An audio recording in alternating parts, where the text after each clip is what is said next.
Do I plan on rekindling any friendships? Where did I get my teeth done? I desire to get married and or have kids with my current partner. Not gonna be crying on Beyonce's internet. Somebody asked me what my nationality is. Tips to grow as a content creator in 2024. I bet if I give all my love, then nothing's gonna tear us apart.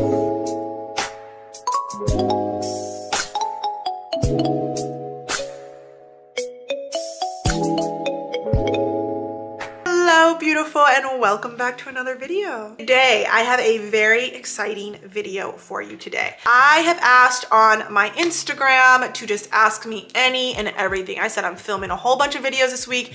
Ask me everything. I'll do a chit chat, get ready with me. And that's exactly what I filmed for y'all today. As you can see, we have a lot of questions and we got through honestly most of them. We talked about, you know, dating, we talked about God, we talked about spirituality, we talked about content creation, we just talked about everything. It was a really good girl chat. I didn't outright mention any of the products that I use, but I will include them down below. You guys know that I always do. And if this is your first time seeing my face, hello, my name is Jazz. I create a lot of content on how to glow up, how to become your best self, how to elevate your life. We are focusing on you this year.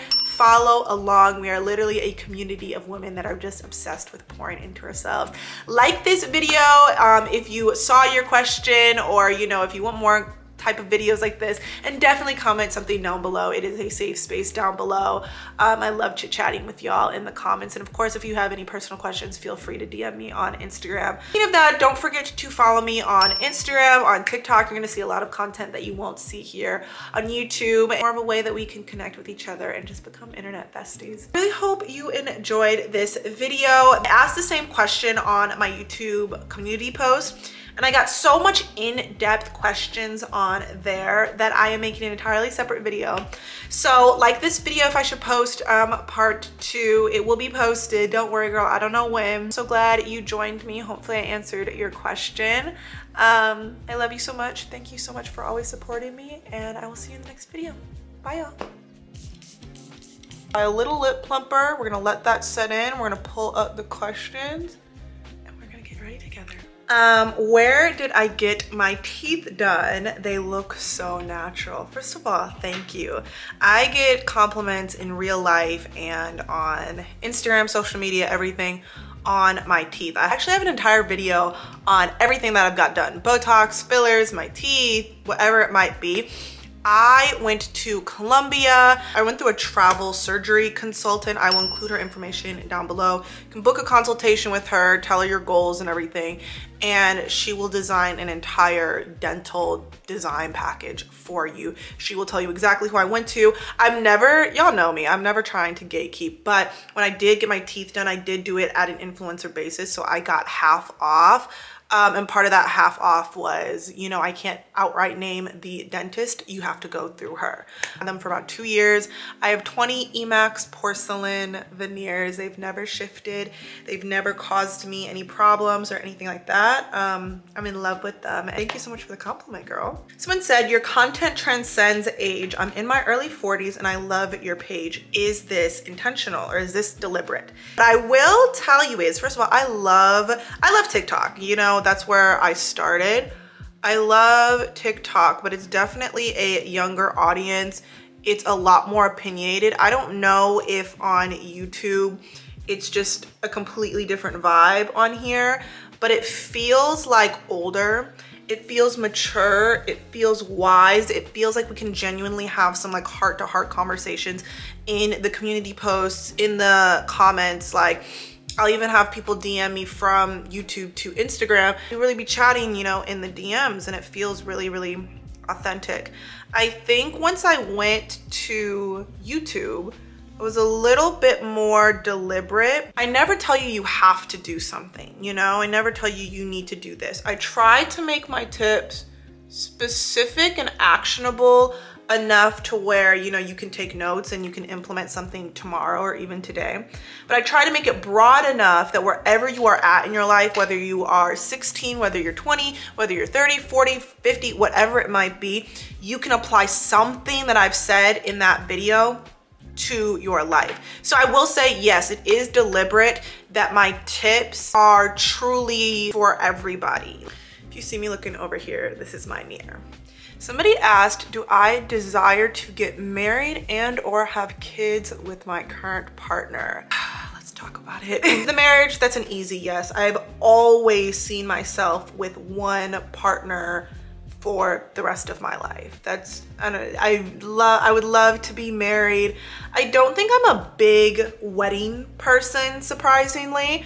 If I had it up to me, we would elope and we would have like a really private, intimate dinner with family and friends afterwards, and then take like a lavish honeymoon. Like that would be my ideal. But I'm pretty sure I'm just gonna have like a traditional, you know, wedding. That's just gonna be fun. Me and my boyfriend both come from HBCUs. We're both Greek. I'm an AKA, he is an Alpha. So it should be a really good time. I completely plan on marrying my current boyfriend. That is the plan. I do feel like he is the one. When he came down to Atlanta, we had a very serious conversation about kids, about timeline, about goals we wanted to achieve, about politics, about how we viewed finances. Like, girl, it was a business meeting. I think these kind of conversations are really important to have, because, you know, at the end of the day, love is important, but love is not everything. To really determine if I can see you with me for the rest of my life, our lifestyles have to match. But ask those really, really important questions. How do you view finances? Are you more of a traditionalist in a relationship? You know, do you like to go out a lot on date nights? How often do you expect date nights? Are you a morning person? Are you a night person? Are you a family person? You gotta ask those really, really, really important questions. You can't just be like, I love you, let's vibe and figure it out. Like my type A brain, Let's get on the question of kids. I feel like the moment I turned 27, all of a sudden I kept getting asked, do I wanna have kids? The answer will forever be no, I don't wanna have kids. Me and my partner actually both don't wanna have kids. When we had that serious conversation, I was slightly nervous to tell him, but we weren't in a relationship yet. So I didn't feel like this was gonna make or break a relationship because the relationship hadn't even started. I told him, we talked about kids, and I said, honestly, I don't wanna have kids. I don't know how I'm gonna feel at 40, but for right now and for majority part of my life, I've never wanted kids. And the biggest sigh of relief, he's like, I don't want kids either. And we talked about how we envisioned our life at 40, at 50, and I just want to enjoy this life with my partner. There's multiple different reasons why I don't want kids. There's multiple different reasons why he doesn't want kids.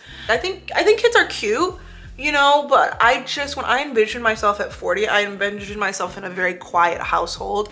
I envision traveling the world with the love of my life. I imagine having a pina colada on the beach and returning back home from vacation to a quiet house and my dogs. Like, there's nowhere, and I trust my gut a lot. There's nowhere in my vision of my future that I see a kid, that I see a newborn, that I see myself being pregnant, that I see myself having a teenager. Like, I can't see it. And I'm so keenly aware that I feel like a lot of people aren't aware. I feel like they see the baby showers, they see the cute pictures, they see the cute little clothes.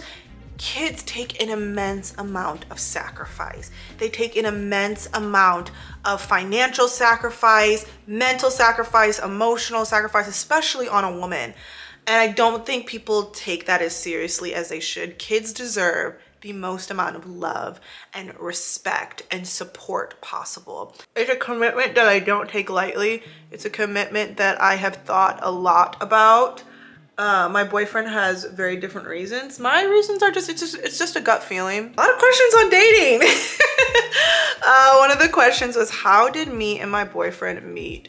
I honestly manifested him. I wanted him really, really badly. And I remember telling my best friend, I told her, I was like, and I just gotten out of like a toxic relationship. I told my best friend, I said, there's only one man that could ever get me, and it would be Derek. I had never met him. I had never heard his voice. Honestly, I didn't know him from a can of paint. I really just saw his pictures on Instagram. I saw what he was like posting on the day-to-day. and I saw his, you know, commitment to impacting kids, his commitment to his job. I also saw him with his friends and having fun, and he was really well traveled, and he was obviously successful. I was like, I want somebody like that, or I want him. Girl, a week later he DM'd me. I was like, that was easy. So then we talked for 3 months. We stopped talking for like 6-7 months. Like no contact, stopped talking. And then we were both in New York at the same time, decided to grab dinner. I remember walking into the restaurant and immediately knowing, I was like, this is my husband. This is my husband. He was just so beautiful to me. And I say beautiful, you know, obviously he's fine. Like that man's fine. But his soul and his dedication and his hard work and his intelligence and his humbleness and his humility, that's what makes him beautiful. He is an amazing guy. Where do I get my bundles from? I get my bundles from 2 places. If you are looking at my hair in the past like year or so, I get my hair from KSE Extensions. They are my hairstylist brand. I really like them. They are very raw, so they definitely need a lot of moisture. Another brand that I would recommend to you is the Fierce collection. I'll include them down below. Prior to using this hair, I used them for like 4 or 5 years. And I get their white diamond body. I am obsessed with that hair. If somebody asked what camera do I use and what lighting do I use, girl, I have no professional lights. Sometimes I film with my ring light, but I honestly my apartment gets a lot of like natural lighting when I'm out there, like in my living room. But I do want to get professional lighting. Like right now I'm just using like my vanity light and hoping for the best right now. The camera that I use is a Sony ZV-1. It's a pretty like basic like vlogging camera. I do plan on upgrading probably this weekend to the Sony ZV-E10, I think it's called. Taja has that camera, and one, I really like her quality, but I actually physically like saw it in person and I was like, yeah, I do think that I want that camera. See anything on my phone, then that is my phone. That's my iPhone. My iPhone is an iPhone 15 Pro Max. Make sure to always clean my devices with Windex. You know, it's a glass camera, so it's Windex is gonna get it really super clean. Film in 4K, I think it's 60s on my phone. Lighting for my camera, I have like 6 of those like Alex Earl lights, those like portable lights. I have them in my Amazon storefront. All of my tech I will include down below, and you can get it all off Amazon. Somebody asked me about my chemical peel. I am getting a chemical peel next week. I am no stranger to chemical peels. I've been getting chemical peels for 6 years now. You know, my face is very used to chemical peels. This one's gonna be a deep one. It's the Rev peel with hydroquinone, however you say that word. And then we're gonna do a series of microneedling, just plain microneedling, hydrofacials. Right now I'm on a really strict medical grade skincare routine. It has my face really dry, which can be like sometimes hard to do my makeup. I got a lot of different versions of the question, how do you not care about what people think about you? How do you overcome, you know, when you first started becoming an influencer, like people having opinions? So I'm gonna combine all of those questions into just basically confidence. There are many different parts of me that I am trying to overcome. One thing that I worked really hard to overcome is what people thought about me. I have struggled with it my entire life. Obviously it stems from childhood. I was really like one of the few Black people around where I grew up. I grew up in a suburb of Chicago. North is a lot of like microaggressions. So growing up, I never really understood like why I never had a boyfriend, or like why I never got asked to dances, or why I never got asked out, or, you know, people didn't want me. And I originally just equated it to being ugly. I was like, I must just not be attractive. Like, it didn't even dawn on me race. Like, it just didn't. Like, my high school was very colorblind, which is like a good and bad thing, you know. They didn't address race but they also didn't address race. You know what I mean? And then, you know, as I just kind of grew up, I realized that it was because I was Black. So I started becoming really, really obviously self-conscious and just becoming hyper aware of how I took up space in like white spaces. And just like most Black girls, you know, it affects you, it affects your mental health a lot. Then I got to an HBCU, I went to Spelman. And then all of a sudden I was deemed pretty, I was deemed attractive. And I really didn't know how to handle that. So I feel like I was just excited that I was getting attention, and I took attention from the wrong people, from the wrong boys. Like, I felt like I didn't know how to handle attention like that. Then when I decided to leave law school and like my whole identity was becoming, you know, an attorney, it was that pivotal moment where I actually didn't have the capacity to care what people thought about me. I feel like I was in fight or flight mode ever since I was back in middle school, caring what people think about me. I feel like my body just gave up, to be honest with you. I don't think I had the energy to care about what people thought about my decision to leave law school, what they thought about it, what they were talking about. It honestly just didn't have the energy. And I think it's because when I left law school, and even before law school, I became very hermity and I turned inward. I honestly deleted all social media. So I'm not saying isolate yourself, but there was a period where I was so isolated and I was so to myself that the only opinion that was even around was my opinion. You know, through my glow up, through my self-discovery, I realized that people are so focused on themselves. Just how I was so focused on what people thought about me, my looks, and all of this different stuff. People have those same insecurities and are having those same thoughts about themselves. People might have a fleeting thought about you and then it's gone. Just like how I have fleeting thoughts about people and then it's gone.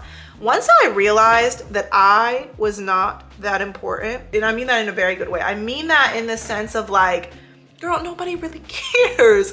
Nobody really cares. Nobody is sitting up night in their bed at 10 p.m. worrying about you. Like, no one's worrying about that you stuttered in class. Nobody is sitting wondering, you know, why did Jasmine leave law school? Nobody cares that much. Like, I realized not to take things personally, and everybody's going through their own stuff. You have the power to think negatively about yourself. You're choosing to be unhappy. Now, extenuating circumstances, depression, anxiety, everything like that. Just how you choose to have a bad day, you choose to not be happy, you can easily just choose to be happy in that moment. So honestly, girl, I didn't really have a choice but to start loving myself, but not to care what people thought. And to be very, very frank, my success on social media, my success once I found God's purpose for me and connecting with women, I feel like I just started radiating in this energy that demanded respect, that people still to this day that didn't look at me sideways in college or maybe even treated me odd in college are nice as hell to me. And I don't hold anything against them, because obviously college, you're a different person in college. Like, I can't even judge you off of that, girl, because I hope you don't judge me off of college. So I honestly just learned not to take things personally. I learned that the only opinion that mattered was of myself and just how I could choose to be unhappy. I could choose to be happy. I know that nose contour looks strong, but if you just give me a second, it's gonna die down. When I started social media, you know, I never really talked in any of my videos. I didn't talk in any of my videos. I was honestly self-conscious of my teeth at the time, and I was self-conscious of like my voice and everything like that. And I had considerable success just not talking, or maybe like doing a voiceover sometimes for like sponsorships. Then I met with a social media strategist, and I was like, I feel like my social media is like plateauing. What do I do? And he was like, people need to see your personality. People love you from your lives. People need to see your personality. And I was like, you know what? Like, I'm already making money from this. I already feel like I've had a little pocket of community of like-minded women. I really enjoy what I'm gonna do. So just how it's bringing me enjoyment, I want to bring my community femininity, that same type of energy. So I started talking and I honestly just didn't care. I honestly felt like I was on FaceTime with a good friend of mine. And when I was posting those videos, like, again, nobody really cares like that. Like, I promise you, nobody really cares like that. And the people that take their time out of their day to care or, you know, talk mess about you, you have to pity them. You have to almost get the ick from it. You have to almost be like, that's gross. Like, you care that much about another person. You care that much about tearing down another woman. Like that's an ick. And that's where emotional regulation will be your superpower. When you approach things with femininity and elegance and class, you will always come out on top, and people will end up looking so stupid. They will end up looking so stupid because nowadays, I feel like being a YouTuber, being an influencer, being a social media, when you start putting content out there, I don't know about you, girl, but it's not looked down upon anymore. I start seeing people post a little bit more. I'm like, go for it, keep going. If people leave your life because of this, you should be thanking them. Like, you should be like, thank you for leaving me. Said, are there any downsides to being an influencer? There's always going to be downsides to whatever job that you're going to do. I feel like sometimes people don't talk about the downsides of being an influencer because they don't want to sound braggy or they don't want to sound ungrateful. But honestly, there are downsides to everything. And if you're really considering this as a career, like, why would I not tell you about that? Obviously, like the comments, but again, you can't care, especially when you start getting paid thousands of dollars for this. You're not gonna care. Out of sight, out of mind, don't read it. Like, I found that the more I'm on social media, the less in person socially I become. If you think about it, I interact with people all day long. By the end of my day, I'm so socially drained. Every day I'm socially drained. Like, by the time the weekend hits and it's time to go out, I feel like I've gone out all week. You know, I've been interacting with people all week. So it can honestly be socially draining. It's also obviously easy to get burnt out. I mean, every single day thinking of new concepts, always chasing the mysterious algorithm. It can get draining and very tiring. Also be discouraging. It can be discouraging in the fact of, like, you start over analyzing your appearance, especially if people start commenting on your appearance, on things like, you know, things you were already like self-conscious about. It's like, girl, like, I already know that. It makes you feel kind of like even worse. But you also open up a discussion area for people to talk about your looks. It also can be very hard in the beginning to start financially because a lot of these brands are net 30. So for you to really plan on going full-time with it, please don't quit your day job. Like, please don't quit your day job. Like, for you to really go full-time with this, you need to have like a year's savings, in my opinion. It constantly feels like you're hustling, constantly feels like you're chasing after something. It constantly feels like it's all gonna be taken away tomorrow. Like, you always feel like a heightened sense of awareness and stress. On that same tip, somebody asked me, have I lost friends being an influencer? Absolutely, it's been very sad. But I don't think it's because of being an influencer. I think when people are inherently unhappy, again, this is why you can't take anything personally. When people are inherently unhappy with their own life and they see you in your purpose and they see you enjoying life, they're gonna take that jealousy out on you, but it's up to you to understand that has nothing to do with you. Honestly, you should feel bad for them and you should pray for them. I think whenever you follow your true purpose, or just shit starts working out for you in life, it'll definitely reveal, you know, who's really in your corner and who is there that actually just like secretly hates you. Way before even becoming an influencer, I have friendship PTSD. I'll probably never tell this story outright, but I literally lost my entire friend group in college in like one day. And that was so traumatizing to me. And ever since then, I've been very guarded in terms of friendships. If you meet me today, you're gonna have to really work with me because I feel like my default with making friends is just like, I don't know. I don't trust anybody. And then half the time, ever since becoming an influencer or a content creator, people just want something from you. People either want you to like promote their brand, people want to become influencers, people want to pick your brain. So it's kind of hard to develop deeper relationships when, you know, someone is when someone always wants something from you. I know this is like an annoying influencer-y thing to do, but I'm gonna do my brows off camera. Okay, we're back, brows on. Last thing I will mention that somebody asked, you know, about friends. Do I plan on rekindling any friendships? Yes, I do. Rekindling a friendship is very, very interesting. I have this one friend now. She doesn't live in Atlanta, long-term friend. She has the most beautiful heart ever. Stopped talking for like 5 years. It's gotta be like 5 years at this point. It's so funny. We met up for dinner and because you know, time had passed, we're completely different people. I met up with her and I could just tell, I don't know, I'm a big energy person. The moment I saw her, I was like, you seem lighter. You seem lighter, you seem happy. But rekindling friendships anytime, but especially as an adult when it's even hard to make friends and they don't live in your city, you have to be so intentional. You have to, you know, start to send funny memes, you know, start to send voice notes, check in on that person, congratulate that person. Because, you know, while you're rekindling, you're actually just getting to know a whole new person. One said, how do I stay so fabulous and in good spirits after going through all of my problems? Let me tell you something. I be crying. You have to understand that Instagram is like the Met Gala. Social media is a highlight reel.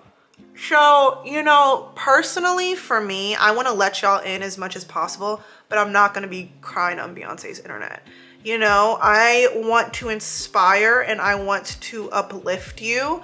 I want to show you, you know, the struggles, but I'm not going to come on camera, you know, looking all types of crazy and, you know, being negative and stuff like that. That's not why you came here, and that's not what my contribution wants to be on the internet. Now, do I go through things? Yes. My personal view is I'm gonna show up as my authentic self, but at the end of the day, my purpose and my corner on this internet is to inspire and to motivate. I'm not gonna come on here and complain, because that's not what you need. You need somebody for the tips. You need, you know, that big sister. And I just feel like I will go through my shit in private. And, you know, I'll come back on here and I will share the lessons that I learned once I've processed it. But in the moment, it's not so. I put out what I want you to see. Does that make sense? But it's not inauthentic. It's just, I know my purpose on here. And, you know, if you're going through it, we can't both be going through it on the internet, girl. You can't be going through it and then get on the internet and then see me crying too. I want you to be going through it. Well, I don't want you to be going through it, but you know what I mean. And then get on the internet and I want you to see me and be like, oh, this feels like a safe space. Like, okay, I feel better after watching her videos. You know what I mean? Now I feel motivated. I hope that makes sense, but I do be going through it. My only saving grace is there's not been one time in my life that God has forsaken me. There's not been one. There's not been one time where things didn't work out for me. It's always working out for me. Like, there's just not been one time. Even when I left law school and I thought my life was over, now look at my life. God probably looks at me crying and is like, girl, have I not shown you time and time again that I will bring you through any and everything? Every door that's closed, you should be thinking that that door is closed, because I have something so beautiful for you that you don't even know. So just by logic based, I realize God has always got me. I'm always going to get through it. There's some type of lesson, there's some type of story that I'm supposed to learn in this moment that will only prepare me for a beautiful moment down the road. You know, there's hills and valleys to life. When I'm in a valley, all I do is I turn around and I look at all the mountains that I've crossed, and then I look ahead and I look at the beautiful mountain on top. And I'm so excited for all the things that I get to learn on that journey, because it just makes me a better person. It makes me a better person for myself. It makes me a better person for my family. It makes me a better person for you. So it's just not that deep. Like, whatever I'm going through now, I've been through worse. Someone said, what keeps me motivated to progress in my career? If you don't know by now, I am a full-time content creator. Honestly, never worked a full-time job other than this one, to be honest with you. I worked on Wall Street in undergrad. I worked at a law firm in undergrad. I worked for a judge in law school. And I worked at a law firm, again, in law school. And then in business school, I did a 1-year program. So I was in and out. And then in business school, I started TikTok, and I just graduated and I did this full time. Someone also asked me about my 5-year plan. That gives me anxiety, because this was not the plan, and I understand that I'm not in control and God is in control. But at the same time, you know, I knew what I was going to do. I was going to go to law school, I was going to graduate, I was going to become an associate, then I was going to become a senior associate, then I was going to work my way either up to partner, or I was going to start my own firm. That's just what's going to happen. And now that there's been just such a pivot in my life, I feel like I'm winging it right now.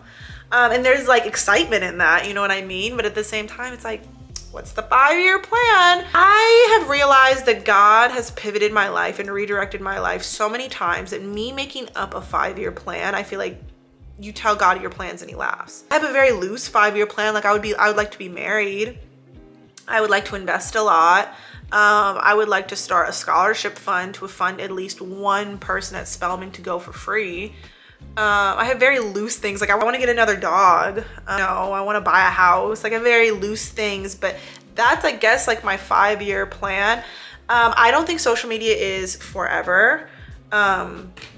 It's definitely not going to be forever. I would love to open up my own like wellness studio of some sort. Like I would love to open up a Pilates studio, a yoga studio, maybe a med spa. Like I would love to be an owner or a franchise owner of something like that. I think that aligns really well with what I want to do in my entire platform. But what motivates me to keep progressing in my career, it's going to sound really corny, but it's you. It's you. I be getting so sad, and I be looking at my content sometimes and I'm like, this sucks. Like, you need to do better. Look at this person, look at this person. I try not to compare, but I'm human, you know? And then I read some of your comments, and then I realize you took the time out of your day to uplift me and to share your story with me. And I'm like, Jasmine, how could you not show up for them because they're showing up for you? That doesn't even make any sense. Like, it's almost like a circle, you know? You don't feel good about yourself, you watch me, you feel good about yourself, you comment. I don't feel good about myself, I look at your comment, I get motivated, and I show up for myself. And then it's like a circle. And because it's like a circle like that, it keeps going, it keeps going, it keeps going. So it's honestly you. It said, how are you able to tell what God had for you? I've been praying, but I still feel lost. Girl, that is so hard. That is so hard, because the first thing I did is I realized I wasn't in control. And then upon that realization, I realized that that was actually a good thing. And I realized that my life was already ordained and I have something so good for my life. I just needed to go with what felt good and not go with what didn't feel good. Now am I saying quit your job because you don't like your job? No, but I really started to listen to my gut. My inner voice, and I started to improve my inner voice and how I talked with myself. I started watching a lot of sermons to understand the word. I started to form my own relationship with God. I started to talk to him every single night. I started talking to my dad. I just started to form this relationship, and I started to trust my gut and that little voice in the back of my head being like, this isn't right. You know, women, we are so powerful in our intuition. You need to use that to your strengths. And it's so funny because when I was making these decisions to leave law school, you know, to start TikTok, it wasn't like God is telling me to do this. Once I made a decision and I felt relief, like when I started TikTok and every single time I would post, I'd feel relief. Like, oh, I got it out there, I'm excited. When I left law school, I felt relief. You know, when I'm around my boyfriend, I feel relief. To me, that is a big indicator that this is aligned with God's path. When my cortisol levels drop, when my nervous system relaxes, when I feel soft, when I feel relief, I feel like I'm not in control in the best way and I'm just listening, and that's what it is. You know, I feel like I make decisions for myself. God gave us free will, but I really analyze how that decision is making me feel, and I analyze what the fallout from that decision is, and if it's not good, then I course correct it, and then if it is good, I keep going. Y'all are so sweet. Somebody asked me how am I doing mentally. Thank you. So y'all, the other day I was sitting out on my balcony and I was journaling and I was reading, and I paused, and it's gonna sound crazy, but I said to myself out loud, I said, this is the end of the book. This is the end of the book. And I wrote down in my journal, and I said, I feel like there's been 2 books in my life. I feel like the beginning part of my book is, you know, with my dad still alive, figuring life out, you know, it was a very like fairy tale like book, you know, everything was cool. And then I feel like that book ended when my dad passed away. And then all of a sudden, you know, we all have things in our life that when life hits us, it's almost like we wake up from a dream. All of a sudden, you know, life isn't so beautiful anymore. And I feel like from the moment that my dad passed away, all the way up until undergrad, I felt like I was in a haze. Like, it was a very hazy book. It didn't make a lot of sense. I felt like I was like winging it. Like, I don't know. I felt it was a very dark time.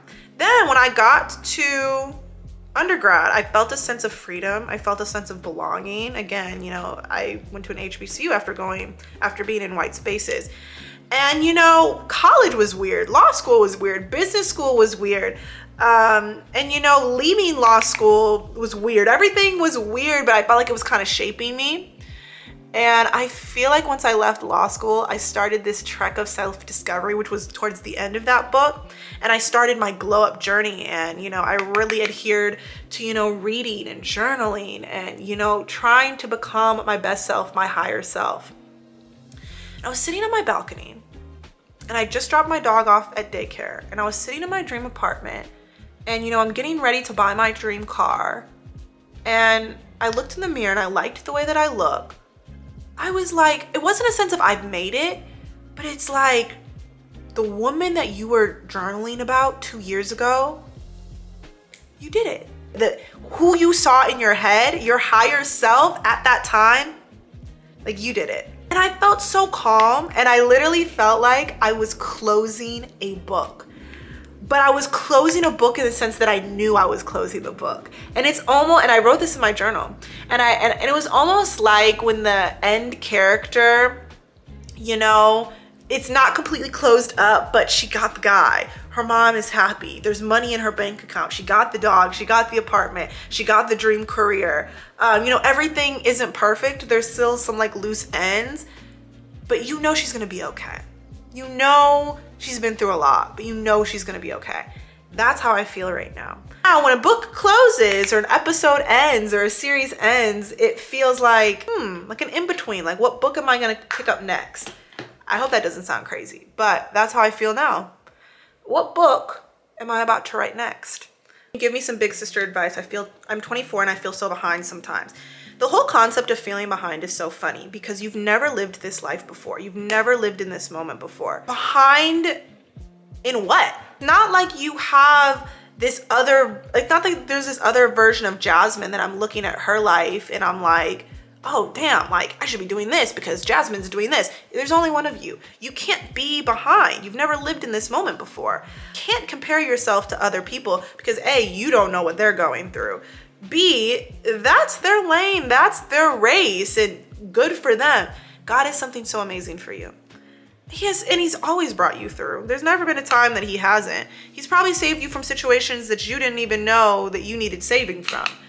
So you're not behind. You are exactly where you are supposed to be. Because you have to think of your life like a movie. Like if you feel behind right now, that part in the movie where it's just beginning and you know, you see her life, but you know by the end of the movie, she's gonna have it all together, else it wouldn't be a movie. Or think of your life as like that in-between stage where it's just music and you know, her life is starting to come together. Or, you know, think of that part in the movie where everything goes wrong, but somehow it pulls together in the end. Somehow it pulls together in the end. Well, you might not be in complete control of your life because God is in complete control of your life. You can work with him and know that he did not put you on this earth for no reason. There's some reason, and the joy and the meaning of life is to live life. It is to enjoy all the little things, all the big things. It is to understand the lessons from the bad times. It is to celebrate yourself during the good times. It's just so unserious and it's so fun and it's so annoying and it's so irritating and it's so ups and it's so down that like, child, I'm just having fun with it. Somebody asked me how long do I get my extensions. I typically go for 24 and I have her cut a lot of layers in it, or I will get 22 and have her cut a lot of layers in it. I got a lot of content creator questions, which I like, but that is like a whole separate subject. I don't want to cloud this entire like chit chat get ready with me with content creator, but I will answer a few. How do you decide on what content to make? Here's the thing. I see a lot of people wanting to be influencers, and I love that. A lot of people see, you know, the free trips and the free stuff and, you know, the fame or the notoriety that comes with being an influencer. And I feel like when you do it for that, you're gonna burn out so quickly. I feel like social media should only be an outlet for whatever you're passionate about offline. Like me pouring into myself, all the tips and the tricks, like I was gonna do that anyway. I did it already anyway without social media. And it was gonna come out in whatever way. Like I was gonna enter the wellness space, whatever it might look like. It didn't have to be social media. But because I'm passionate about it offline, I don't really have to always kind of think about content because it's genuinely what I'm passionate about. I still get burnt out and everything like that, but I love talking about it because I love talking about this. You know what I mean? And I feel like when you don't care about the money comes to you so much more effortlessly because you're not zeroed in on it. I think it's one of the most beautiful things I could ask for, to be passionate about something and to be paid for it at the same time. Now, if I'm really in a rut with making content and everything like that, what I will do is I try to follow a lot of influencers in the same space as me. Wellness, lifestyle, vlogging, beauty, fashion, travel, everything like that. What I will do is I will go to their comment section and see a comment that they keep getting asked over and over again, and I'll make a video on it. I don't really stitch videos, but I will just draw inspiration. Like if I see a content creator I follow and the question keeps getting asked like, how do you have so much confidence? How do you have so much confidence in the gym? And I keep seeing that question over and over again. You know, one of my video ideas is gonna be how to have confidence in the gym. Other influencers' comment sections, even your own comment section, gold. Someone said, do I ever eat junk? Girl, all the time. I really have never filmed what I eat in the day because I'm honestly struggling with the nutrition part of my life. I don't like being told what to do, and you're especially not going to tell me what to eat every single day. But I was talking to my broadcast channel. If you're not a part of it, it's like a girls chat. I share like all of like the tips and tricks and everything in there. It's like, it's so fun. But I was sharing in there like how I was struggling because I'm realizing life is literally 80% nutrition and 20% working out. And a lot of people were saying, they were almost kind of like giving the same advice back at me. They were like, you need to see it as a lifestyle change. And I was like, oh my gosh, I literally talk about this all the time. Like instead of being like, oh, I have to eat this salad or I have to eat this healthy meal, it should be more like, I am the type of person, like I'm just that girl. Like I eat healthy, like that's just like what I do. Like that, I needed to attach healthy diet to my identity. Because at least for me, that's how I'm able to stick to stuff. Instead of I have to do something, I have to work out, I'm the type of person that works out. I'm a healthy person. Like that's just who I am. I may almost make it an aesthetic, you know? The only lashes I currently have are these long, dramatic ones. Number 6 in the INV Mink. I'm gonna see if I can make these like a little less dramatic. One way that I'm making these a little less dramatic is I'm cutting this into 3 separate sections. Someone said, is your man a provider? Absolutely. Think I could be with a man that isn't a provider at this rate. I will only be with a man that impresses me.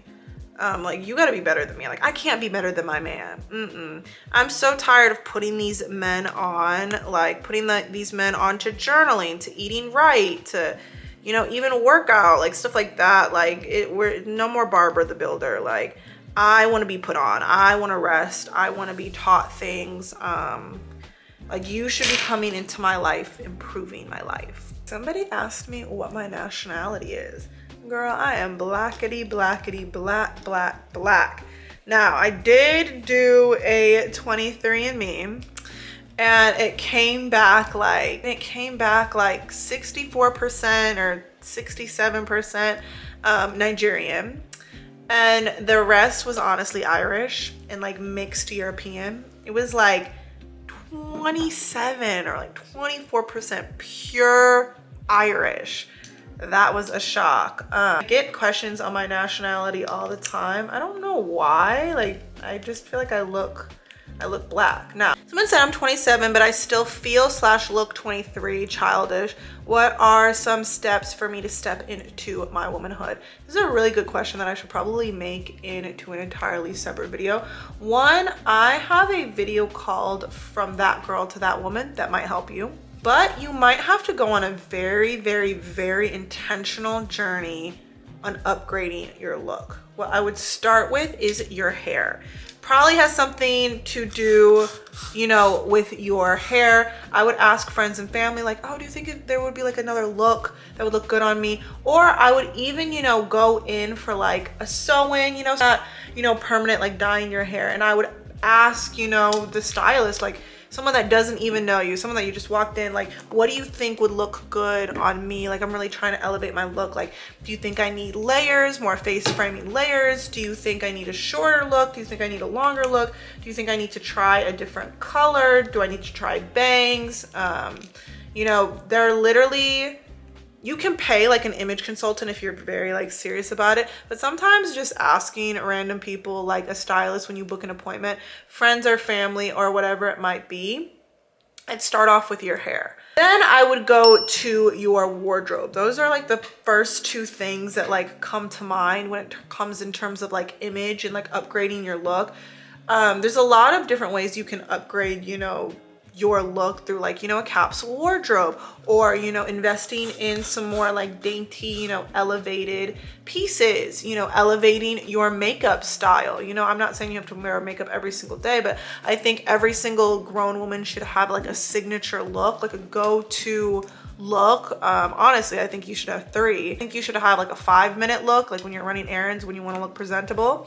And then I think you should have like an everyday look. And then I think you should have like what I just put on, like you gonna be taking pictures, you gonna be out, like this is like my camera makeup. Other ways that I would elevate how you feel is I would increase your vocabulary, I would fix your posture, I would read more books from elevated women that you look up to. I do a lot of inner work. I would start to join hobbies or clubs that grown women are at. Just surround yourself with that energy. It could look like a sewing class, girl. It could look like a Pilates class. It could look like a crochet making class, whatever it might be, to just surround you in that energy. Honestly, half the battle is, you know, upgrading your look, but another part is just what you exude, that kind of grown woman. And once you start doing that inner work, you just glow differently. You carry yourself differently.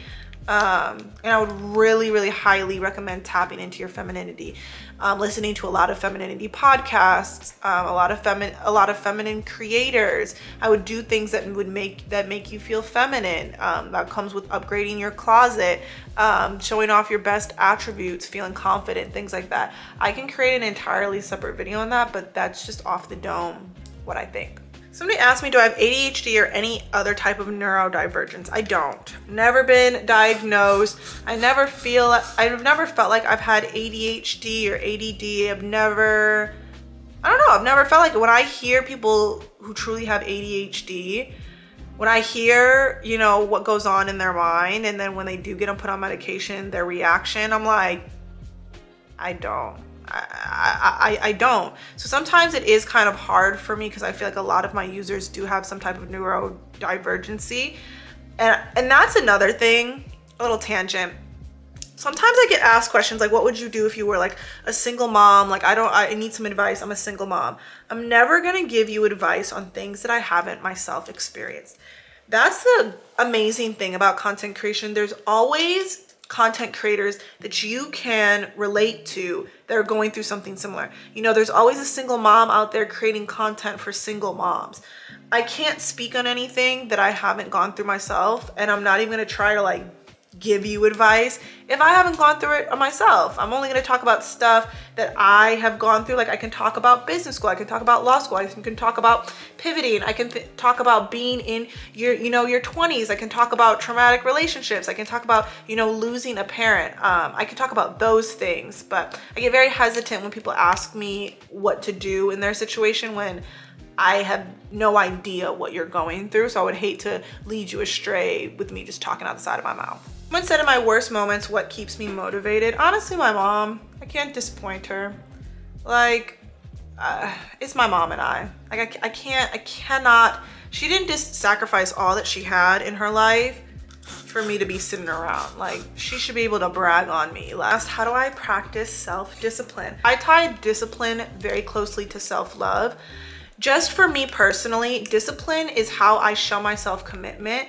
I am in a relationship with myself. I will never stop dating myself. I will never stop doing things for myself. I will never stop pouring into myself. I am very important to me. The little girl, you know, that lost her dad, or the little girl that felt ugly would love me right now. And I will continue to show that little version of me. One thing that I deal with is abandonment issues. I can't abandon myself, you know? Black and brown women are already put down by society every which way. Why would you add on top of that for yourself? That doesn't make any sense. So discipline is how I show myself love. Like, I have abandonment issues, and one of the ways that I show love to myself is by showing up for myself. Does it look like working out every single day? No. Sometimes it looks like just making my bed for the day. Sometimes it might look like just putting on a sheet mask at the end of the day. Something that I can do to show up for myself. That's the thing. I'm sorry if I keep using the workout example. It's just the easiest thing to talk about with motivation. You don't have to like it, but you gotta get it done. I've been doing this thing called the 3-2-1 method. I've been applying it to texting friends back. I've been applying it to, you know, working out. I don't even give myself time to talk myself out of it. When I wake up in the morning, 3-2-1, get out of bed. Don't think about it, 3-2-1, get it done. Just get it done. It's not that deep. Get it done. No, it's just something that's been like helping me lately. What are 3 things I would say to my 22-year-old self? So at 22, I was graduating college. I was going to law school at 22. I was in law school at 22. What are the 3 things that I would say to myself? I would tell myself, first of all, everything, and I mean everything, is gonna be okay. Everything's gonna be okay. Chill out. Everything's gonna be okay. I would next tell myself, get out of that relationship now. Get out of it now. I would then tell myself to stop caring what people think about you, because it has no effect on anything. And they don't think about you that much, Jasmine. Like, just, no, it's not that deep. Like, I promise you, nobody's thinking about you like that. So stop placing so much weight on what people think about you, and stop making decisions based off assumptions that you didn't hear out of their own mouth. So that is what I would tell myself. Someone said, I know you get this all the time, but your hair, sew-ins versus tape-ins versus whatever. My favorite will always be a sew-in. That is how my hair grows the fastest. I always ask for minimal leave out, and I feel so bomb in a sew-in. Like, a middle part bust down jet black sew-in will always get me. Probably next gonna be microlinks. Microlinks I love because you can put them easily up into a ponytail. It lets your scalp breathe. But it's still very secure, so it's very easy to do your hair at home. Microlinks is also great because they can match your texture to the microlink. So for my curly hair girls, you can easily do a wash and go and get that fullness on your hair. Next is probably a quick weave, just because they don't like last as long. They are like super flat. Obviously like minimal leave out, but it's so hard to wash at home. And then lastly is probably tape-ins. Again, I love how you can put them up into a ponytail, but it is extremely hard to wash it at home. Somebody asked me, how do I balance being a puppy mom and real life? You know what's so funny? Before I got a dog, if I heard somebody ask, like, how do I balance like having a dog, I'd be like, what are you talking about? It's a dog, it's an animal. I grew up with a Shih Tzu, and he was a very independent dog, and I don't remember having to do half the stuff that I do for my dog now. When I first got my dog, I'm like, do I need to return this dog? Because I knew what I was signing up for, but child, this is different. I feel like I have no freedom. Like, I feel like I have no time. Like, I'm constantly catering towards something. Another reason why I don't want to have kids. Honestly, so he's about to be 2 next month. So he's at the latter stages of his quote unquote teenage years. You're gonna have to bite the bullet and get past that puppy stage and that teenage stage. I find that he's so much more, he listens more. He is so much more on a schedule. He naps more throughout the day. He still has like that puppy energy, but it's not all of the time. Someone said, what is my dream destination? I really want to go to Thailand. I want to go to Thailand and I want to go to Japan real bad. What size curling iron do I use? I get a lot of questions on this curling iron. It is the T3 micro, and I have their trio set. So this barrel comes off. This is the biggest barrel that comes in the set. And then there's two other ones. There's like a really small one, a medium one, and then this is like an 1.5 inches or maybe an inch. It's my favorite curling iron. Every single time I go to any hairstylist in Atlanta, they were using this curling iron. And I bought it and it was expensive at the time. And then they slid in my DMs and they were like, hey, we're sending out PR to influencers. Do you want to try our curling irons? And I was like, girl, everything I own is T3, every single one, but they've never sponsored me, so I tend not to mention them all the time. Someone asked, for those that have their morning routine down, you know, you're on your glow up journey, you know, you have your days, whatever. How did she word this? She said, how do you not lose momentum midday? This is so hard. I feel like, girl, I'm going through this right now. Like, how do you not take a nap in the middle of the day? Like, how do you not feel tired? How do you not get moody midday? I'm honestly struggling with it. I get the itis really badly.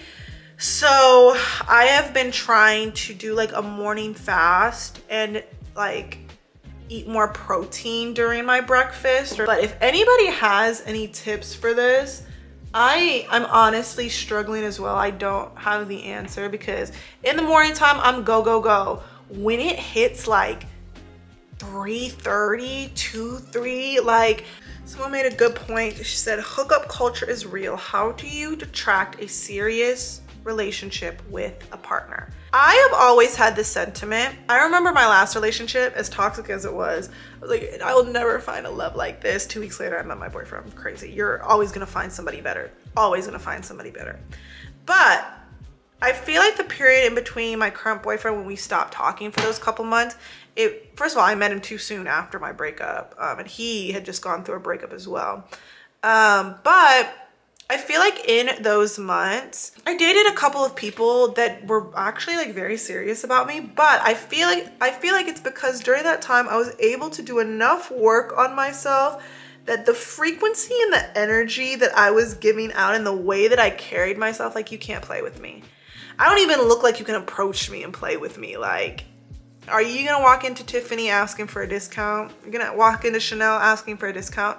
No. I feel like every single time I went out on a date, I didn't go into it like I'm searching for a serious relationship. I actually went into it more so like, this could be a potential friend, because every relationship should be built in friendship. Didn't place that much weight on it, and I wasn't playing hard to get, you know what I mean? But I gave off a sense of like, I don't need you. I don't need you from a relationship standpoint. I don't need you from a financial standpoint. Like, I don't need you. You should feel lucky that I'm even here. And again, not in a cocky way, but just more so like, I don't need you. So the fact that I'm even here means that I want to. You should feel good by that and you should respond accordingly. Okay, let's go through like a couple more. And then you're gonna have to meet me for part 2.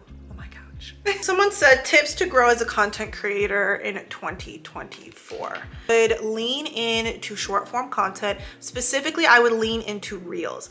And I wouldn't follow all the trends on reels. What I see on reels lately is like aesthetic videos with nobody talking. And I feel like a lot of times why my reels do so well is because I'm bringing a sense of TikTok to it and I'm talking to the camera. So, you know, you're scrolling on Instagram reels and you're hearing music after music, aesthetic after aesthetic, and then all of a sudden you hear somebody's voice and you hear someone talking. Oh, kind of grabs your attention.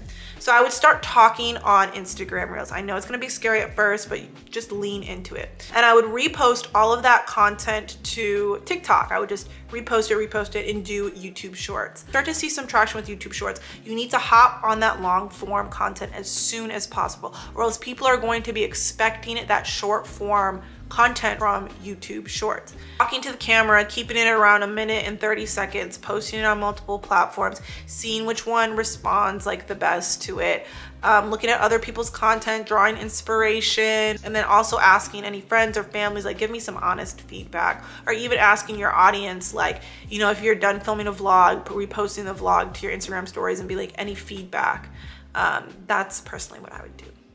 Okay, that is the end of this video. I hope you enjoyed it. I don't know how long this video is gonna be. I think it's gonna be long, but hopefully I answered some of your questions. I'm about to sit on my couch and film the YouTube questions, because the YouTube questions are like really deep. Like I'm glad I'm saving that for another video, because the YouTube questions, obviously it's a different audience. They're deep. So if you really want to get into like a deep girl chat, meet me over there. I don't know when the video is going to be posted, but definitely make sure you are subscribed. You like this video if you want more chats like this. I've loved chatting with you. Hopefully I answered a lot of your questions. I feel like it was good. It was juicy. It was a good chat. So thank you so much for watching. Thank you so much for supporting me. I love you so much. Leave a comment down below. Let's chit chat, and I will see you in another video. Bye, girl. I bet if I give all my love, then nothing's gonna tear us apart.